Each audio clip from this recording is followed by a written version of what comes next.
വാഴ 2 ഒരുപാട് പ്രതീക്ഷകൾ നമ്മളിങ്ങനെ വെച്ചിരിക്കുന്ന ഒരു പടമാണ്. പിന്നെ ഇവരുടെ തമാശകൾ ഈ റീലിൽ കാണുന്ന തമാശകളല്ലാതെ തന്നെ ഈ സിനിമക്ക് ആവശ്യമായ ഇവരുടെ തമാശകളിൽ കൂടെ നിൽക്കുന്ന ഒരാളും ഒക്കെയാണ് ഞാൻ. ഈ കണ്ണാടിയിലൊക്കെ അഭിനയിക്കുക അല്ലെങ്കിൽ ഒറ്റയ്ക്ക് ഇന്റർവ്യൂ കൊടുക്കുക അങ്ങനെ എന്തെങ്കിലും പരിപാടികളൊക്കെ കേട്ടിട്ടുണ്ടോ? ഇപ്പോഴായാലും ഞാൻ സംസാരിക്കണം ഒറ്റയ്ക്ക് സംസാരിക്കണം. ഇപ്പൊ കണ്ണാടിയിലല്ല, മറ്റേ ഫോണിലാണ് മാത്രമേ ഉള്ളൂ, മറ്റേ സെൽഫി എടുത്തിട്ടേ.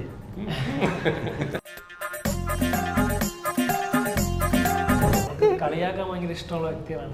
നമ്മളെ നാലുപേരുടെ കളിയാക്കാൻ ആ അച്ഛൻ മോൻ കോമ്പോ എങ്ങനെ ഉണ്ടായിരുന്നു? ഇങ്ങനൊരു അച്ഛൻ എനിക്ക് അതെന്താണ് ശ്രീനാഥ് അങ്ങനെ ഇങ്ങനെ കാണിച്ചിട്ട് അടുത്ത കിട്ടണേ. പക്ഷെ ചേട്ടനെ കണ്ട് സംസാരിച്ചതിന് ശേഷം അങ്ങനെ ബുദ്ധിമുട്ട് ഇത്രയുള്ള ഇവൻ. ഇപ്പോ സിനിമയിലേക്ക് വന്നപ്പോ നമുക്കൊരു ക്യാരക്ടർ തരുമ്പോ ഇപ്പോ വാഴ ഫസ്റ്റില് ലാസ്റ്റില് ആ ഒരു പോർഷൻ വന്നു കഴിഞ്ഞിട്ട് കുറച്ച് നാളത്തേക്ക് പിന്നെ ആഷിറിന്റെ പേരായിരുന്നു അടുത്തത് ഇവൻ തോക്കുന്നോട്ടുള്ള ഒരു ട്രെൻഡായിരുന്നു ഇപ്പൊ ഇതുവരെ.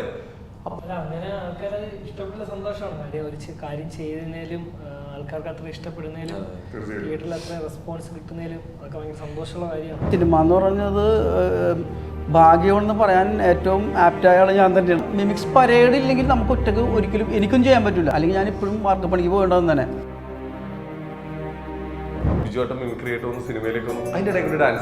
ഡാൻസിലേക്ക് ഡാൻസ് അറിയാൻ പാടില്ലായിട്ടൊന്നും